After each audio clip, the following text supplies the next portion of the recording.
Hola, vamos a iniciar con nuestra lección número 6. Ya solo quedaría una más para concluir el curso de El papel del trabajo en la transformación del mono en hombre de Federico Engels.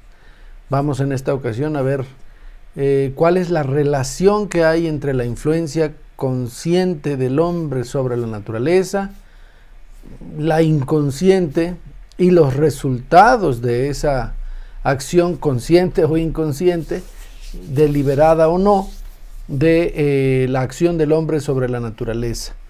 Y vamos a ver también en qué medida, conforme el hombre va teniendo capacidad de conocer su entorno natural a través del pensamiento, a través de las leyes de la naturaleza y de la sociedad, es que él puede a su vez ir controlando ese proceso con base en ese conocimiento, al grado de poder regir correctamente los rumbos o dirigir correctamente los rumbos o destinos de los procesos sociales y darles, digamos, un camino firme, seguro, claro, y esto deberá o será resultado del proceso de desarrollo de la actividad del propio hombre. Entonces vamos a empezar con nuestra lección número 6. Bueno, vamos a ver la lección número 6 que nos dice Engels. Sin embargo, si nos dejamos llevar del entusiasmo ante nuestras victorias sobre la naturaleza, después de cada una de estas victorias, la naturaleza toma su venganza. Bien es verdad que las primeras consecuencias de estas victorias no son las previstas por nosotros, pero en segundo y en tercer lugar aparecen unas consecuencias muy distintas, totalmente imprevistas y que a menudo anulan a las primeras. Veamos, sí, el hombre cree que ya empieza a dominar la naturaleza y entonces tiene victorias o siente victorias sobre él, pero la naturaleza le ha de cobrar venganza. Veamos este ejemplo. Este fue el tsunami del 2014. Vean ustedes la potencia de la naturaleza. ¿Cómo se provoca un tsunami? Por ejemplo, se mueven las capas tectónicas a nivel de las profundidades marinas. Estos cambios generan un terremoto y el terremoto genera una onda expansiva que en el agua se traduce en olas gigantes de 30 metros algunas veces y arrasan con una fuerza impresionante lo que se encuentran a su paso. En ese sentido, entonces, nosotros tenemos que apreciar, ver lo que hace un tsunami. Aquí tenemos este otro ejemplo en video.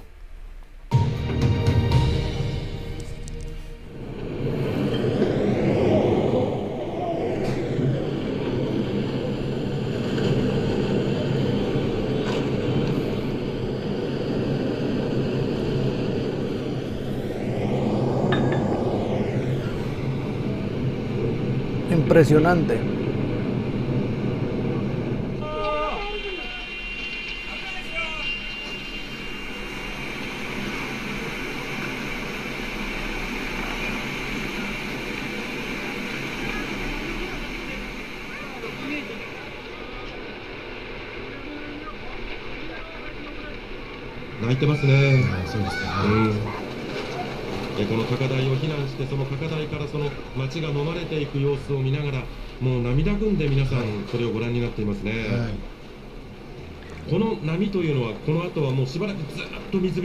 No sé lo que dice el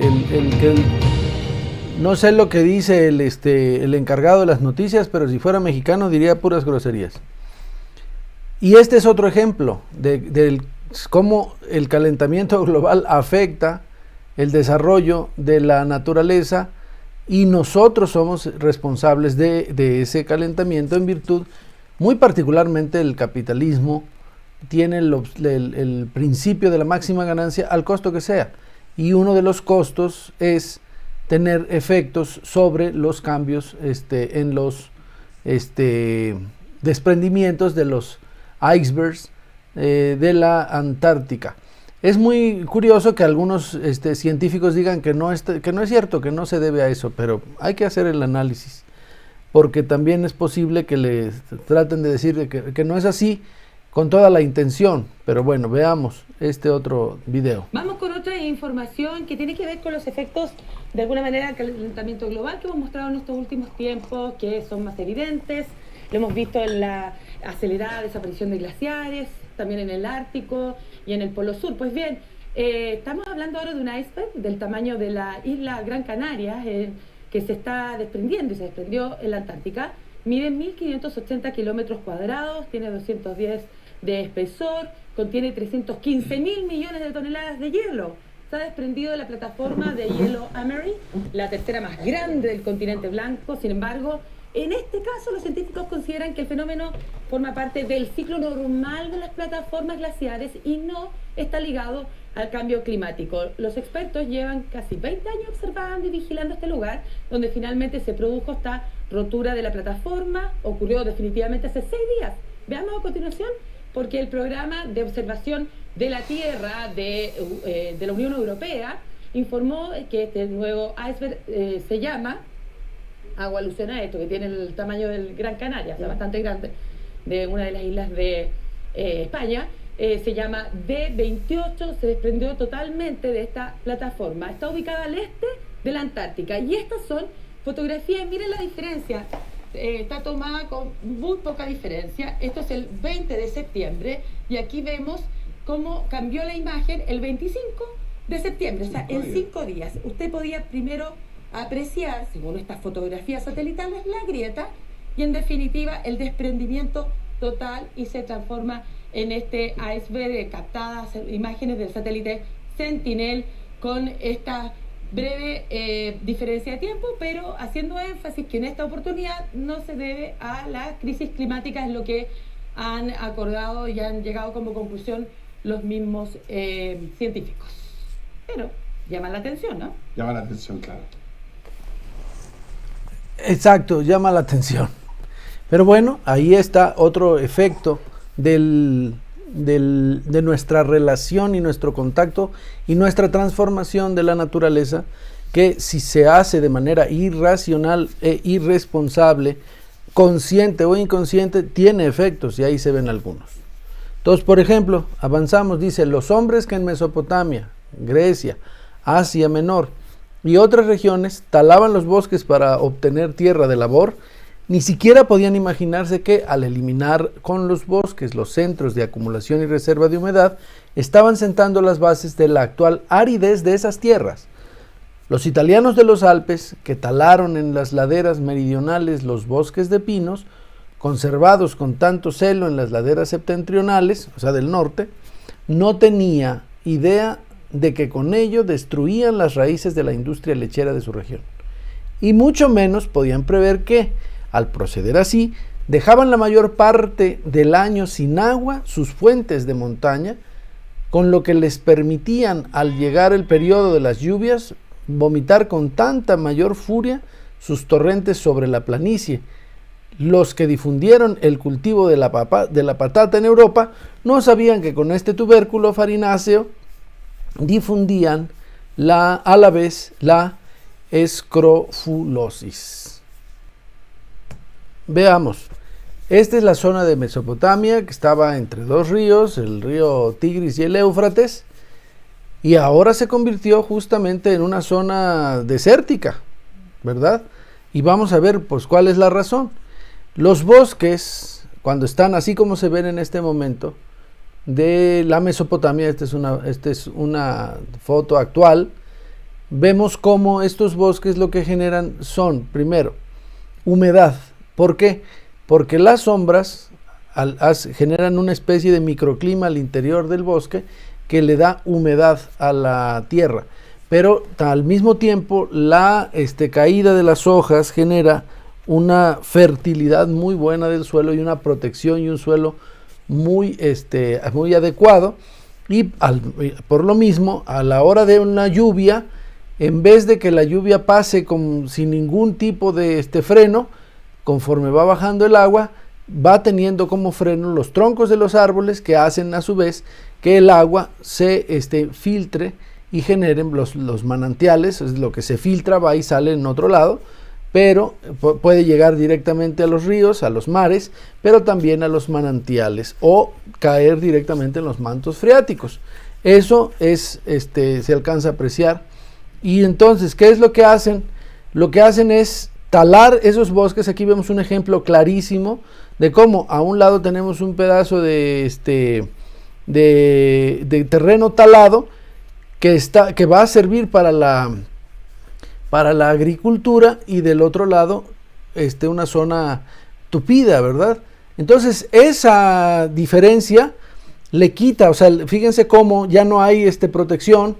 Entonces llegan las lluvias y si hay cierta pendiente, se lleva la capa superior de la tierra, que es la más rica en materia orgánica, y por lo tanto erosiona los suelos hasta llegar incluso hasta la roca madre, es decir, la piedra más dura, que no tiene ya forma de suelo para ser cultivado, sino una piedra, una roca. Y también el aire puede llevarse la tierra, etcétera. Entonces, así también el sol le pega de manera directa, no se genera ese microclima del que hablamos, y esto es lo que resulta cuando no se tiene claridad. Y aquí está un ejemplo, esta es Grecia. Vean ustedes cómo quedaron las laderas de Grecia, de ser una zona boscosa, para abrirle paso a la agricultura. El resultado fue que no esperaban que esto fuera a suceder. O en Suiza, decían, también aquí se ven algunas zonas en donde está ya el bosque talado. Se ve claramente donde hay zonas boscosas y donde hay zonas no boscosas. Pues el hecho de haber hecho esto de uno de los lados de los Alpes suizos y no del lado norte, lo que hizo fue, sin que ellos lo supieran, darle al traste o acabar o debilitar la ganadería, que pues todos sabemos y recordamos que es muy apreciada en estas zonas. Este es otro ejemplo de zonas desérticas, o cómo el agua baja y ya no tiene nada que la frene, y entonces generan, por la tala de los bosques, grandes erosiones y al final de las cuentas destrucción. Y lo que parecía ser un aspecto positivo para abrirle cancha a la agricultura, lo que hacen es darle en la torre. Y finalmente el tema de la patata. Nadie iba a esperar que se tuvieran efectos tan nocivos y negativos como los de la patata. Veamos, este es un cuadro de Van Gogh que se llama Los comedores de patata. Y si ustedes se fijan, los comedores de patatas están parecidos entre ellos y feos, con una forma similar a la de las patatas. Es una representación pues de cómo la gente sufre de solo comer patatas. Eso es una crítica de Van Gogh muy interesante, que por cierto utiliza la técnica del claroscuro, en donde el centro es la bombilla, que es la que ilumina, y precisamente a la más pequeña que se ve, la tiene de espaldas, y se le ve la silueta oscura, pero se entiende que si te colocaras detrás de la señora de blanco, que tiene la cofia blanca del lado izquierdo, verías claramente la cara de la niña. Pero aquí lo que se ve pues es que si comes patatas, hasta la cara tendrías de patatas. Vean ustedes, esto es una muestra de cómo son las patatas, que es, por cierto, es como una especie, es un tubérculo que nace y crece dentro de la tierra. Entonces, y aquí está la enfermedad, la escrofulosis. Vean ustedes, esto es lo que provoca comer solo patatas, este tipo de enfermedades, y que fue muy grave y muy dañina en la época del siglo XIX. Así, a cada paso, los hechos nos recuerdan que nuestro dominio sobre la naturaleza no se parece en nada al dominio de un conquistador sobre el pueblo conquistado. que no es el dominio de alguien situado fuera de la naturaleza, sino que nosotros, por nuestra carne, nuestra sangre y nuestro cerebro, pertenecemos a la naturaleza, nos encontramos en su seno y todo nuestro dominio sobre ella consiste en que, a diferencia de los demás seres, somos capaces de conocer sus leyes y de aplicarlas adecuadamente. Efectivamente, nosotros somos parte de la naturaleza. Engels en algún momento llamó que el hombre es la conciencia de la naturaleza, como vamos a ver, pero somos parte de la naturaleza, no podemos vernos como algo distinto a la naturaleza. Y precisamente lo que nos diferencia de los demás seres vivos es eso que dije, estamos camino a ser la representación de la conciencia de la naturaleza, en virtud de que podemos estudiar, conocer, hacer abstracción de las leyes que gobiernan la naturaleza, y es la ciencia, que es la explicación racional de los fenómenos, la que nos permite entender cuál es el rumbo, el camino que se debe de seguir o se sigue para la mejor comprensión de esos fenómenos y por lo tanto en alguna medida para su control dentro de ciertos límites. Y efectivamente el ser humano es la conciencia de la naturaleza, dijo Federico Engels en una obra que se llama La dialéctica de la naturaleza, que les recomiendo ampliamente, y que digamos que en el trabajo científico de Marx y de Engels, mientras Marx se dedicó al asunto de la economía, Engels se dedicó al asunto relativo a los temas de la naturaleza, y para tratar de entre ambos conjuntar la visión marxista de los fenómenos de la ciencia, ¿verdad? Bueno, este es un ejemplo de que nosotros podemos conocer y conocemos el desarrollo de las plantas y hemos podido hacer algunas mutilaciones genéticas de ellas, fortaleciéndolas para que den al final de las cuentas mejores resultados desde el punto de vista de la producción. Y como poníamos un ejemplo, mientras en algunas zonas de Oaxaca, en una hectárea los campesinos obtienen solamente 1 tonelada de maíz, en California o en Sinaloa se llegan a obtener hasta 12 o 14 toneladas en una sola hectárea, 14 veces o 12 veces más que en Oaxaca. ¿A qué se debe esto? Bueno, se debe precisamente al conocimiento que tenemos de la naturaleza y a cómo podemos incidir en él, ¿no? Avanzamos. En efecto, cada día aprendemos a comprender mejor las leyes de la naturaleza y a conocer tanto los efectos inmediatos como las consecuencias remotas de nuestra intromisión en el curso natural de su desarrollo. Sobre todo después de los grandes progresos logrados en este siglo por las ciencias naturales, nos hallamos en condiciones de prever y por tanto de controlar cada vez mejor las remotas consecuencias naturales de nuestros actos en la producción, por lo menos de los más corrientes. ¿Sí? O sea, no tenemos bola mágica, ¿no? No tenemos una bola mágica para que simplemente agarro, hago mi movimiento de manos y veo en ella el futuro, ¿no? No lo podemos hacer así. Necesitamos para poder entender mejor los fenómenos de la naturaleza, de la sociedad y del pensamiento, el conocimiento científico. Por ejemplo, la estadística nos sirve para tomar decisiones, para entender el comportamiento de determinadas cosas, como en este caso el precio de una acción o la proporción de venta de acciones en la bolsa de valores o lo que sea. En el caso de la física, la precipitación pluvial, la cantidad de ozono, etcétera, etcétera, ¿no? Pero también, no sé si ustedes conozcan la regla de los 5 dígitos oscilantes. Para la toma de decisiones es la siguiente. O sea, más o menos. Esa es la regla de los 5 dígitos porque son 5 dedos. Y oscilantes, o sea, pues hay más o menos, ¿no? Interesante.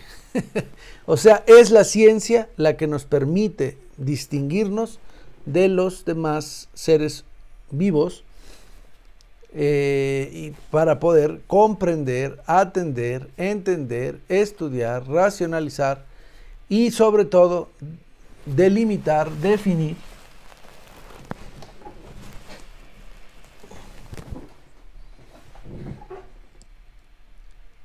es la ciencia la que nos permite entender, racionalizar, analizar mejor los fenómenos de la naturaleza, y eso nos hace distintos a los demás seres vivos.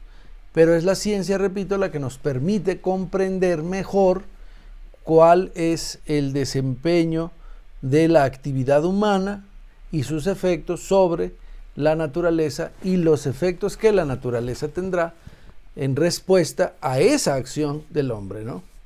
Seguimos.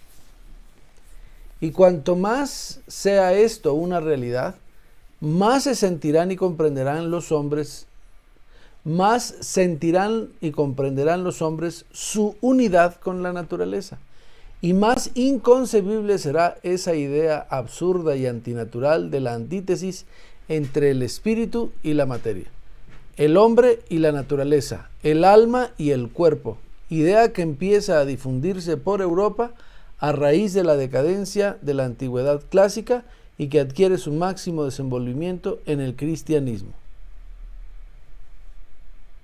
¿Lo tienes, Estrellita?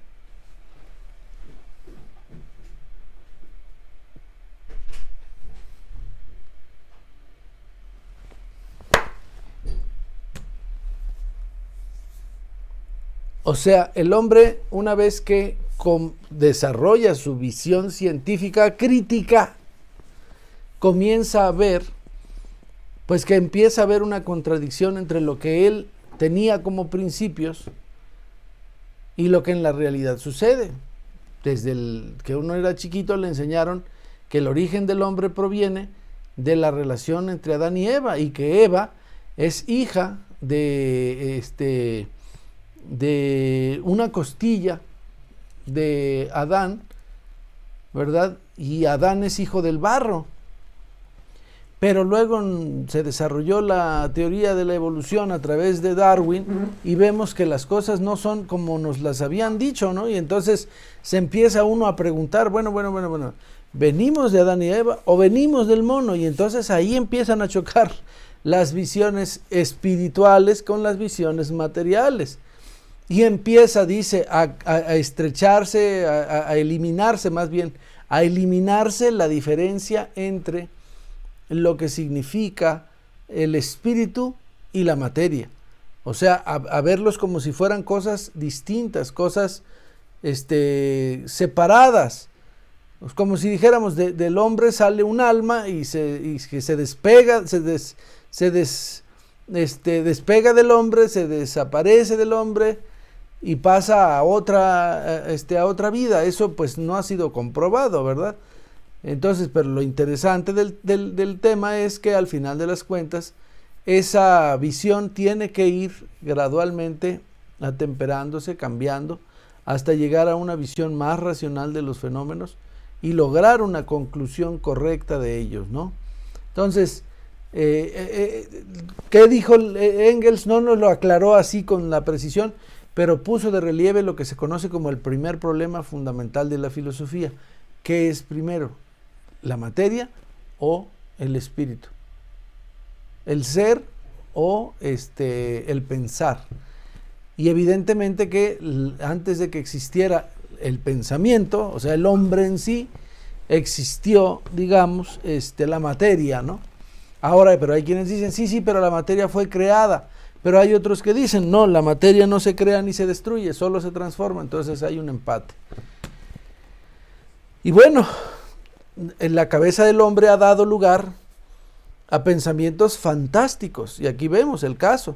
Zeus, dios del rayo, así lo idealizaban los griegos. O Ares, el dios de la guerra, que abajo tiene a Cupido, el chiquitito. Dice que los dardos de las flechas de Cupido serán más poderosos que los de las flechas de Ares. Y pues sí, efectivamente, porque son las del amor y con esas hace más destrozos que nada. Medusa. ¿Cuándo han visto ustedes una mujer con serpientes en la cabeza? Bueno, al verla uno después de despertar se lo imagina, pero no es el caso. Otro ejemplo, Tlaloc o Coatlicue. Así imaginaban nuestros mexicanos antiguos a los dioses, al de la lluvia y al de la diosa del maíz. Entonces, es interesante, digamos, al final de las cuentas, cómo estas relaciones se van desarrollando, pero como fruto de la falta de una explicación más científica de la realidad, ¿no? Y aquí se ve, pues, cuál es la relación que guarda el hombre con la naturaleza. Ahora el hombre es capaz de cultivar a la naturaleza, pero sin la naturaleza el hombre no vive. Pero la naturaleza, en alguna medida, por ejemplo, en el caso de la agricultura, sin los cuidados del hombre, tampoco. Entonces se hace una relación interesante. Avanzamos. Más, acuérdense que más sin acento quiere decir pero o más, si han sido precisos miles de años para que el hombre aprendiera en cierto grado a prever las remotas consecuencias naturales de sus actos dirigidos a la producción, mucho más le costó aprender a calcular las remotas consecuencias sociales de estos mismos actos. Ya hemos hablado más arriba de la patata y de sus consecuencias en cuanto a la difusión de la enfermedad, le pongo yo, escrofulosis. Pero, ¿qué importancia puede tener la escrofulosis comparada con los efectos que sobre las condiciones de vida de las masas del pueblo de países enteros ha tenido la reducción de la dieta de los trabajadores a simples patatas con el hambre que se extendió en 1847 por Irlanda a consecuencia de una enfermedad de este tubérculo y que llevó a la tumba a 1 millón de irlandeses que se alimentaban exclusivamente o casi exclusivamente de patatas y obligó a emigrar allende el océano a otros 2 millones? O sea, eso no lo tenía previsto. O sea, la enfermedad, el llevar la patata a Europa representó llevar, digamos, la enfermedad escrofulosis, pero la enfermedad económica, esa no la tenían prevista. Les cayó, creo que el tizón negro, que es como una especie de hongo, que mató a todas las patatas, prácticamente impidió el crecimiento de las patatas y por lo tanto no había patatas. Y aquí vemos algunas de las fotos más estremecedoras del hambre que sufrió la gente entre el 45 y el 47 en Irlanda y que provocó muerte, 1 millón de personas y 2 millones de personas que tuvieron que emigrar. Vean ustedes estas terribles fotos de esa hambruna. Niños que hoy se ven todavía en el África, con esas características, con esa similitud, o sea, totalmente absorbidos por el hambre. Prácticamente en huesos, es terrible, eso es desgarrador. El que no sienta nada al ver esto es que simple y sencillamente no tiene corazón, no lo tiene. Y eso como resultado de la carencia de la patata. Y esta gráfica refleja claramente otro aspecto relacionado. El trigo empezó a subir de precio. Precio medio mensual del hectolitro de trigo en Francia desde enero del 44 hasta septiembre del 51. Fíjense cómo en el año de 1845 es el momento en el que se da la crisis de la patata, pero entre 46 y 47 el precio del hectolitro se disparó precisamente por la demanda de pan. No había patata, pues pan, pero el pan derivado de este incremento de los precios generó un problema mayúsculo, al grado de que hubo una gran migración irlandesa, que es la que estamos viendo en este momento. Y en Nueva York hay un monumento que es y fíjense cómo baja la gente pues casi como si fueran zombies, ¿no? Gente con un hambre terrible. Pero hoy en día una buena parte del cuerpo de policías de Estados Unidos, de Nueva York, tiene ascendencia irlandesa. Interesante.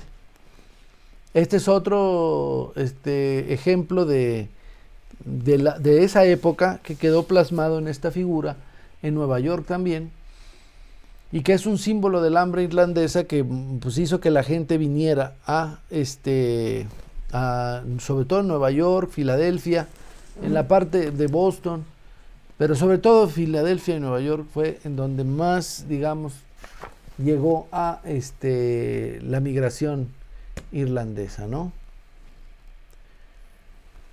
Cuando los árabes aprendieron a destilar el alcohol, ni siquiera se les ocurrió pensar que habían creado una de las armas principales con que habría de ser exterminada la población indígena del continente americano, aún desconocido en aquel entonces.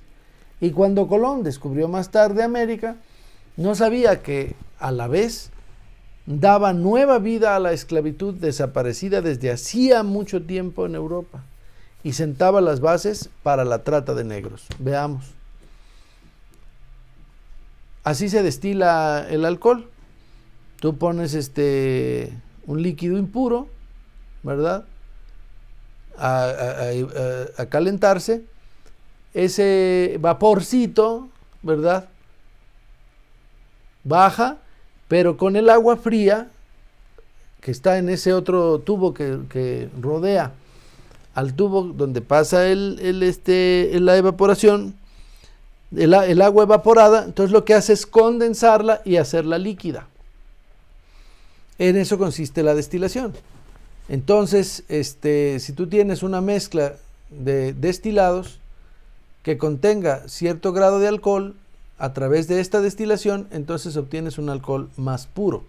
Si tú te tomas un vino tinto, el alcohol que proviene del vino tinto tiene más impurezas, tiene taninos y no sé cuánta cosa, de manera que una borrachera con una botella de vino tinto o con puro vino tinto genera una cruda muy terrible, porque hay muchos que se llaman alcoholes no potables, que si tú te los bebes, pues te va muy mal. En cambio, el alcohol puro, derivado de una destilación como la que aquí estamos señalando, genera pues una condición de mayor pureza. Y algunas bebidas son bidestilados, que son, por ejemplo, el whisky, ¿verdad? Es un bidestilado, o sea, se destila 2 veces y luego se mete en barricas, que es lo que le da su sabor, digamos, ¿no? Es lo que le da el sabor al whisky. Entonces, el bidestilado, al tener alcoholes puros, en esencia, son potables, entonces prácticamente no dan cruda. Ahora sí, como dijo alguien, me lo contaron. Y sí me lo contaron, y me lo contó el maestro Aquiles Córdoba, porque él es experto en alimentos. Él es egresado de la especialidad de industrias agrícolas, y yo soy egresado de economía agrícola. Entonces los temas de alimentos o de destilación no me los sabía yo muy bien. Bueno, pero los árabes desarrollaron esto que se llama alambique, que es lo que vimos en la figura anterior, para la destilación de los alcoholes. Y bueno, aquí están algunos compañeros que alcanzo a ver desde aquí, en forma de ranita. El efecto que provocó el alcohol en las tribus mexicanas y de toda la América fue un control terrible, porque el vino los apagó solito. El solo vino los apagó a los mexicanos y a los demás. Ahí aquí está en la cultura. Ahora pues hasta da vergüenza verse con estas características. O sea, totalmente dominado, totalmente digamos, socialmente hecho a un lado. Eso es lo que hace el alcohol. Y no solo eso, sino que es un gran negocio. Y ahí se alcanza a ver en esta gráfica del INEGI, donde del 2010 al 16 subió en 2.000 millones de litros los de producción de cerveza en solamente 6 años. Y cuando Cristóbal Colón descubrió América en 1492, al llegar acá, no sospechaba siquiera que iba a renacer la esclavitud que ya se había abolido en Europa. Y efectivamente, esclavizaron a nuestros hermanos, a los esclavos, los hicieron esclavos los españoles, para trabajar en las minas, para trabajar en las tierras agrícolas, etcétera. O otro ejemplo, ¿no? Desde los niños, las mujeres, los hombres, esclavos. O otro ejemplo en el Perú, también esclavitud, esclavitud y más esclavitud, que ya se había terminado. Pero este sacerdote dominico, Fray Bartolomé de las Casas, es uno de los personajes históricos más conocidos por sus ataques hacia la servidumbre y la esclavitud a la que los españoles sometieron a los indios desde comienzos de la conquista. O sea, Fray Bartolomé de las Casas se opuso a que, y le mandó una carta al rey, creo que ya era Felipe II, creo, si no era Carlos V, era Felipe II, le envía la carta, y en la carta le dice de la terrible explotación que están sufriendo los indígenas. Había quienes incluso sostenían que los indígenas no tenían alma. Hubo una controversia, creo que se llama la controversia de Valladolid, en la que se discutió, ¿tiene alma o no tiene alma el indígena, ¿no? Ya después se concluyó que sí tenía alma. Pero no solamente eso, sino que la intervención del dominico, dominicanos significa canes, dominis es señor, canes es perro, perros del Señor, que quiere decir defensores del Señor. Pero eso quiere decir dominicano. Entonces Fray Bartolomé era dominicano y normalmente traen así se peinaban, se quitaban toda esta parte para dejarse el pelo de esta manera, intencionadamente en algunos casos. Y esta intervención de Fray Bartolomé de las Casas lo que provocó fue el desarrollo de la esclavitud de los negros. O sea, salimos de Guatemala para entrar a Guatepeor. Los hombres que en los siglos XVII y XVIII trabajaron para crear la máquina de vapor, no sospechaba que estaban creando un instrumento que habría de subvertir más que ningún otro las condiciones sociales en todo el mundo y que, sobre todo en Europa, al concentrar la riqueza en manos de una minoría y al privar de toda propiedad a la inmensa mayoría de la población, habría de proporcionar primero el dominio social y político a la burguesía y provocar después la lucha de clases entre la burguesía y el proletariado. Lucha que solo puede terminar con el derrocamiento de la burguesía y la abolición de todos los antagonismos de clase. Vean ustedes, estamos hablando de el trabajo como forjador del propio hombre. Pero fíjense ustedes cómo nos estamos saltando rápidamente varias etapas del desarrollo social que veremos en el artículo, en la última lección, que sería la séptima. Pero aquí llegamos, vamos a decir, al punto en el que al descubrir la máquina de vapor se fortalece terriblemente una minoría que concentra toda la riqueza, se convierte en la burguesía, pero el nacimiento de la burguesía genera a la vez, sin proponérselo, lo que dice, como dice Marx, a sus sepultureros, a los sepultureros del régimen de producción capitalista, dice Marx, que son los obreros. Y los obreros empiezan a descubrir que algo no anda bien, y cuando las máquinas salen a la escena, lo primero que hacen es destruirlas con el movimiento llamado ludista, pero luego mediante su organización como clase social, como clases sociales. Entonces, ¿qué quiere decir subvertir? trastornar algo o hacer que deje de tener el orden normal o característico, especialmente en sentido moral o espiritual, pero aquí no es moral o espiritual, sino económico. Y efectivamente, el surgimiento de la maquinaria viene a subvertir las relaciones sociales de producción. Veamos. Vamos a ponerlo, digamos, con un ejemplo sencillo para que me lo entienda. Los artesanos producen la riqueza o los bienes con un método en el que ellos operan todo el proceso de pe a pa. Por ejemplo, la realización de un zapato. Los artesanos inician el proceso, van generando, digamos, van cortando, van pintando, van pegando, van poniéndole la suela, las agujetas, hasta que concluyen con el zapato y queda terminado, ¿no?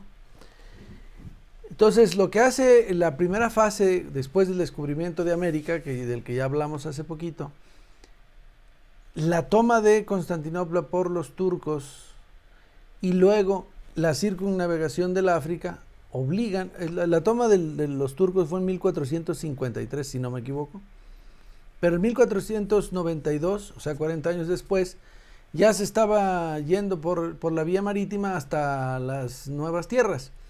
Y Vasco da Gama en 1495 le daba la vuelta al África, la circunnavegación del África. Esto hace que se desarrollen los mercados y por lo tanto se aumenta la demanda de bienes y se necesita producirlos más rápido. Los artesanos estaban dispersos en las ciudades y lo que empiezan a hacerse, por ejemplo, en Italia, es juntarlos en un solo punto y a partir de ese punto llevarles las materias primas y cada quien ponerlo a trabajar el zapato de pe a pa. Pero ese solo hecho de juntarlos en un solo local, a todos, hacer exactamente lo mismo, pero cada quien su zapato, genera emulación, porque los seres humanos somos competitivos por naturaleza. Y resulta que eso tiene un efecto interesante en la producción. Se acelera la producción y se genera lo que se conoce como la cooperación simple. Y esto incrementa la productividad, disminuye los tiempos y la competencia hace que tú le eches más ganas, que no te quieras quedar atrás. Y ese resultado de la cooperación es fundamental para poder hacer que en faenas, en actividades colectivas, para fomentar el colectivismo y darse cuenta que toda esa colectividad tiene como resultado un efecto de mayor productividad, de mayor producción en menos tiempo. Eso quiere decir productividad o aumento de la productividad, porque la productividad es cantidad de bienes que produces por hora. Si produces 10 en una hora, pero con este nuevo método 100, quiere decir que se multiplicó por 10 la productividad. O sea, hay un aumento del 1000% de la productividad. Ahora bien, se dan cuenta los que regenteaban esas bodegas que hay unos que son muy buenos, pero muy buenos para la realización de ciertas actividades, por ejemplo, para pegar las suelas, otros para cortar el cuero, otros para pintar, otros para colocar las agujetas. Entonces separan el proceso de producción y lo dividen en sus partes. Esa división se conoce como división técnica del trabajo. Entonces al obrero ya no lo pones a hacer todo el zapato, sino solo una parte del proceso, para la cual es más hábil, más ducho, digamos, ¿no? ¿Y esto qué genera? Da como resultado una mayor productividad del trabajo, o sea que en la misma unidad de tiempo se producen muchos más bienes que antes. Ahora bien, las leyes fabriles de 1830 vienen a poner algunos cotos sobre el uso de niños en la fábrica. Y entonces limitan la jornada de 18 horas que tenían a 10 horas. Pero esto generó al mismo tiempo la búsqueda, porque iba paralelo el desarrollo de la ciencia con la producción, el uso de mecanismos que hicieran más eficiente el trabajo del obrero. Y entonces las leyes fabriles de 1830 lo que hicieron, en vez de hacerle más fácil la vida al obrero, entra la maquinaria y con ella la vida más difícil al obrero, más terrible, más compleja. Vamos a ver por qué. Porque una vez que entra la maquinaria, desplaza al obrero manual. Y las funciones que tiene que llevar a cabo el obrero son muy simples. Y por lo tanto, en esa simplificación de procesos, ya no se requieren hombres fuertes, hombres con habilidades, sino simplemente alimentadores de la máquina, que le echen carbón o que simplemente le estén moviendo un aparatito. Les pongo el ejemplo. Nos llevaron a una visita a la cervecería Cuauhtémoc Moctezuma de Guadalajara en la Universidad de Chapingo en el curso de economía. Y entonces cuando fuimos allí, había una máquina alemana que aventaba más o menos 1000 cervezas por minuto. O sea, era una cosa gigantesca y eran unos hilos gigantes. La cebada la traían de Alemania y bueno, impresionante. Pero lo que más me llamó la atención es que al final había como un embudo donde todas las botellas se iban juntando para salir en una sola hilerita. Y lo interesante es que estaba ahí un señor, antes de terminar la fila, que estaba con unos gogles, ¿no? Y tenía un aparato aquí, que era un botón, con una manguerita.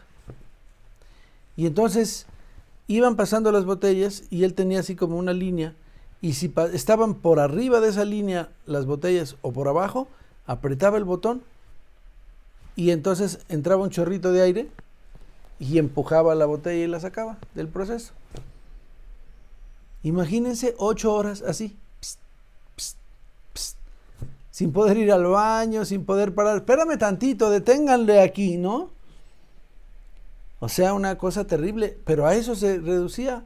Ahora pregúntale tú, ¿a qué te dedicas? ¿Cuál es tu profesión? ¿Cuál es tu oficio? ¿Aplastador de botón? ¿Cuál es su oficio? ¿Se fijan? Entonces la maquinaria destruye al hombre. Y eso es a lo que se refiere Engels. En una cápsula hermosísima en términos lingüísticos, pero una cápsula al fin de un montón de contenido. Y yo por eso estoy tratando un poquito de desglosarlo para que a ustedes les quede más claro lo que quiere decir Engels. Porque si quisiéramos entender mejor el proceso, tendríamos que ver todo el capítulo que Marx, creo que es el 13, o 23, creo que es el 13, que se refiere a maquinaria y gran industria en el Capital, que es un capítulo muy grande, muy interesante. Pero ahí yo lo resumo en esto que planteó Marx. La maquinaria tiene 3 partes fundamentales: la fuerza motriz, el mecanismo de transmisión y la máquina herramienta. Todo mundo le pone el acento a la fuerza motriz como la revolucionadora del proceso. Pero Marx en el Capital aclara, no señor, la que realmente revolucionó el proceso fue la máquina herramienta, porque la máquina herramienta era la que decía qué tanta energía se requería para poder moverse. ¿Y qué es entonces cada uno de estas 3 partes que conforman la maquinaria? La fuerza motriz, este es un ejemplo de la máquina de vapor de Watt, que genera con el vapor un movimiento de esta naturaleza, precisamente con el vapor, un estilo pistón, que lo que hace es mover la rueda, y la rueda a su vez, como pueden ver, tiene diferentes hoyitos para que allí se metan bandas que pasen el movimiento cinético generado por el vapor, con esta característica de que es movimiento circular, a un movimiento de cualquier tipo, vertical para coser, o para martillar, o para abrirse así, cualquier tipo de movimiento. Para eso se necesita un mecanismo de transmisión de la fuerza que está basado en este tipo de poleas, por ejemplo, ¿no? Entonces estas poleas lo que hacen es agarrar la fuerza original y a partir de ahí hacer una distribución a las diferentes partes de la maquinaria para ir generando los movimientos adecuados al proceso específico que vayamos a requerir. Muy interesante y además muy valioso. Entonces, esta es la otra parte que hay que tener en consideración. Y la más importante, digamos, la que marca todo, es la máquina de herramienta, que es, por ejemplo, esta, que hace alguna tarea ya muy concreta, específica, sea que haga una herramienta, sea que martille, sea que clave, sea que cosa. Entonces, la máquina de herramienta desplaza el trabajo manual del obrero. El obrero que antes tenía que hacer esta labor a mano, se ve desplazado por una máquina que ya lo hace por él. Y al pasar esto, entonces los obreros quedan desplazados y entran en su lugar los niños. Los niños entran en su lugar. ¿Por qué? Porque ya no se requiere tanta fuerza. Ahí se ve, por ejemplo, la banda que genera el movimiento específico, de esta máquina hilandera. Y los chavitos tenían, por sus dedos tan suaves y delicados, la tarea de recolocarlos cuando se llegaban a zafar. Pero imagínense, vean los descalzos y horas trabajando así y poniendo pues en riesgo incluso hasta su vida. Aquí vemos jovencitos dedicados a alimentar de carbón a las diferentes máquinas, particularmente la de vapor, cargarlas de carbón para que pudieran funcionar. Su tarea era esa. Entonces, niños, ¿y cuál era la ventaja de tener a los niños? La ventaja de tener a los niños es que no costaban mucho. O sea, con un niño con el salario de un obrero normal pagabas 4 niños. Entonces era una gran ventaja y bendición para los capitalistas, porque pues con eso se ahorraban mucho dinero y eso era lo que preferían hacer. Pero vean el deterioro que se provoca a partir del uso de la maquinaria y cómo vuelve la maquinaria al obrero un apéndice, como es el caso. Aquí lo único que tiene que estar revisando es que no se salga, que no funcione mal, que todo opere en orden, y esa es la única tarea, y estar moviendo una palanquita para frenar o para acelerar o para liberar cierta tensión, lo que sea, pero eso la maquinaria hace al obrero un simple apéndice de ella, ¿no? Entonces fíjense, ahí se ven las poleas, ahí se ven las cuerdas de transmisión, se ven los engranes, ¿verdad? La teoría de los engranes, diferentes engranes para que los engranajes hagan, por ejemplo, un movimiento, ¿verdad? Que tiene esta característica, que es la de los pistones, pues con el árbol de levas lo vuelves un movimiento horizontal, vertical, lo vuelves horizontal y entonces ya haces que las llantas giren en el carro.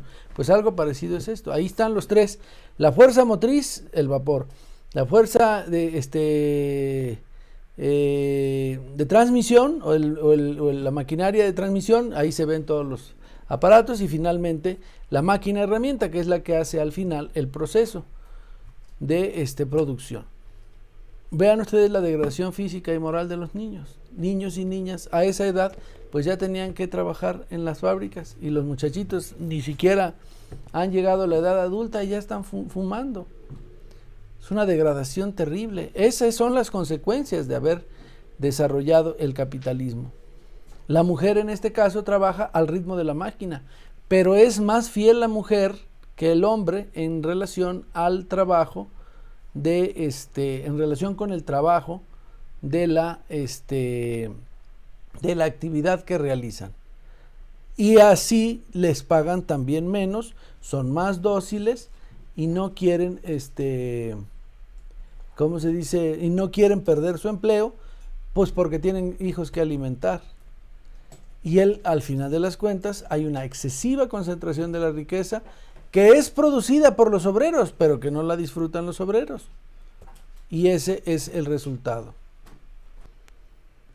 Avanzamos, pero también aquí, aprovechando una experiencia larga y a veces cruel, confrontando y analizando los materiales proporcionados por la historia, vamos aprendiendo poco a poco a conocer las consecuencias sociales indirectas y más remotas de nuestros actos en la producción, lo que nos permite extender también a estas consecuencias nuestro dominio y control. Es muy interesante que en lo que dice El Capital de Marx, en relación a los famosos libros azules, que él justiprecia y valora muy bien Marx, y que tienen que ver con el planteamiento específico de, ¿cómo les dijera?, del papel de los inspectores ingleses, que dieron cuenta muchas veces de las atrocidades del capital y cómo se oponían a los capitalistas y les ponían sanciones, y fueron en buena medida pues la fuente oficial que criticó severamente a los dueños del dinero. Muy interesante, ¿eh? Les recomiendo mucho su análisis. Pero bueno, ahí se ven, digamos, como dice a veces, una experiencia larga y a veces cruel, y confrontando y analizando los materiales proporcionados por la historia. Y estos, pues, los podemos ver en los grandes hombres que han logrado sintetizar, después de Marx, Engels, Lenin, los sentimientos del pueblo y ponerlos de manifiesto, ideas para que aterricen en la masa en forma de consignas, en forma de una organización, en forma de lucha. Entonces, ideas que dejan, digamos, que pasan a convertirse en materialidad. Y eso requiere de un gran conocimiento o del estudio.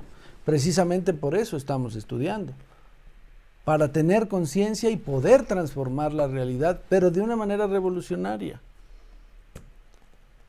Aquí está Lenin nuevamente, atendido por los obreros, en un discurso lanzado por él, en el que pone de relieve las ideas revolucionarias, en una plaza gigante y que requiere pues mucho silencio para que pueda ser escuchado. No había micrófonos como ahora. Pero ahí está el gran Lenin, un estudioso, gran estudioso, escritor, que nos legó la teoría del partido, y eso es muy, muy, muy importante. Otro de los grandes, Fidel Castro Ruz, en la famosa segunda declaración de La Habana, donde La Habana en ese momento dice, nuestra revolución es una revolución socialista, en esencia, pero basada en el respaldo popular. La Cuarta Transformación cree que está basado su respaldo en el respaldo popular, pero solo porque salieron a participar en la elección un tanto por ciento de los mexicanos, 30 millones, pero 90 son los que votan, o sea, 60 millones no votaron por López Obrador. Entonces, no es una revolución popular en donde esté la inmensa mayoría de las masas convencidas de la transformación, como aquí sí se ve la participación popular de la masa en el proceso. Pero también nosotros podemos hablar de un cambio profundo impulsado por una organización social que es el movimiento antorchista, y que aquí se ve, por ejemplo, el arrastre que tiene a través de sus cuadros y sus masas, y de tener una cabeza inteligente que es el ingeniero Aquiles Córdoba Morán, que es un hombre científico, bien preparado, muy estudioso, y hasta la fecha lee y muchísimo, horas y horas trabajando en la labor intelectual para poder con ella poner en práctica los principios que la organización requiere. Entonces, pero al mismo tiempo es un gran dirigente social, un gran líder de masas, y aquí lo vemos en el 45 aniversario, con el Estadio Azteca lleno. Y bueno, sin embargo, para llevar a cabo este control, se requiere algo más que el simple conocimiento. O sea, no basta tener solo el conocimiento, no basta saber. Hace falta una revolución que transforme por completo el modo de producción existente hasta hoy día y con él el orden social vigente. Todos los modos de producción que han existido hasta el presente solo buscaban el efecto útil del trabajo en su forma más directa e inmediata. No hacían el menor caso de las consecuencias remotas que solo aparecerían más tarde y cuyo efecto se manifiesta únicamente gracias a un proceso de repetición y acumulación gradual. Entonces, no basta con saber, hay que pasar a la acción. No basta con tener conocimiento, hay que ir a la práctica. No basta con tener claridad, hay que poner en práctica nuestras ideas. Y eso es lo que plantea. ¿Y cómo? Formando una fuerza social capaz de hacer el cambio político y social y económico en un país. Las transformaciones que está haciendo Morena son transformaciones a la ley, pero no están basadas en la participación masiva del pueblo. Al pueblo no lo quieren que luche. Si así fuera, entonces ¿por qué pusieron las vallas ahí en Palacio ahora el 8 de marzo en la marcha por el Día Internacional de la Mujer? Nunca se había visto eso, y hasta alguna vez dijo un congreso, dijo el diputado zacatecano, ahorita me acuerdo, dijo: un congreso cercado con estas vallas representa dictadura. Pues entonces ellos son una dictadura.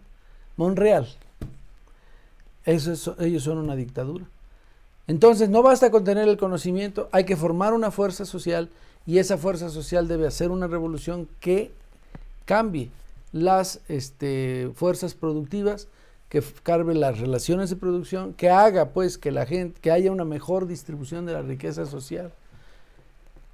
Y entonces el camino para llegar a ella es el modelo económico que propone el movimiento antorchista: la generación de empleos, elevar los salarios, cambiar la política fiscal para que paguen más los que tienen más dinero, generar un cambio en la política de inversión pública para que no se destine a favorecer solo a los más ricos, o no se destine el recurso para favorecer a los proyectos o megaproyectos inútiles de este gobierno, sino que sirvan para desarrollar al país a través de el impulso que se puede dar si participa la masa, que es la que crea la riqueza, que es la que paga los impuestos, pero es la que no disfruta de la riqueza y la que nunca ve sus impuestos regresar a sus manos.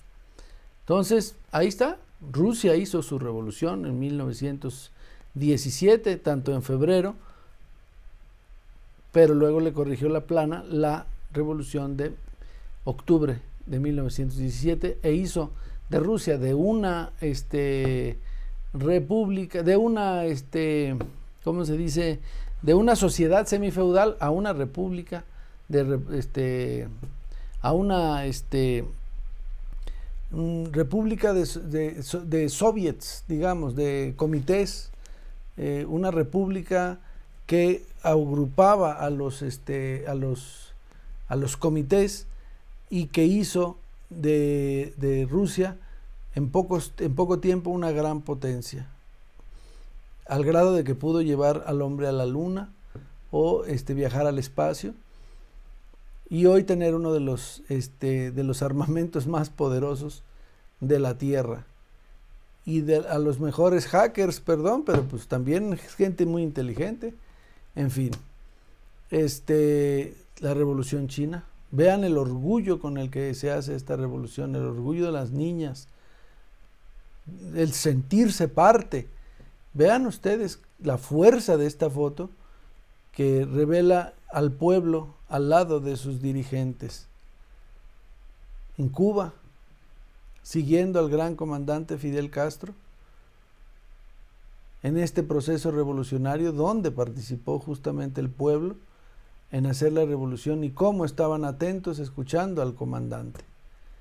Pero en México también tenemos un movimiento social dirigido por nuestro líder, el ingeniero Aquiles Córdoba Morán, que tiene que construir ese cambio social, pacífico, revolucionario, que haga de nuestra patria una patria más justa, más libre, más democrática, más soberana, y que estamos en proceso de construir, y que uno de los factores que hará que efectivamente se lleve a cabo es que ustedes tomen en sus manos el proceso, se concienticen y lleven a la gente el mensaje, la organicen a la gente, le den cultura y educación a la gente al grado de que se conviertan en actores principales del proceso de cambio revolucionario. Eso es perfectamente posible y se vale soñar, como dijo Lenin, siempre y cuando nuestros sueños tengan materia para tocar con la realidad, y creo que la tienen. Pues hasta aquí vamos a llegar. Muy bien, pues muchas gracias. Nos estamos viendo en la lección 7, ya para terminar este pequeño e interesantísimo folleto del gran Federico Engels, el papel del trabajo en la transformación del mono y nombre. Nos vemos en la próxima.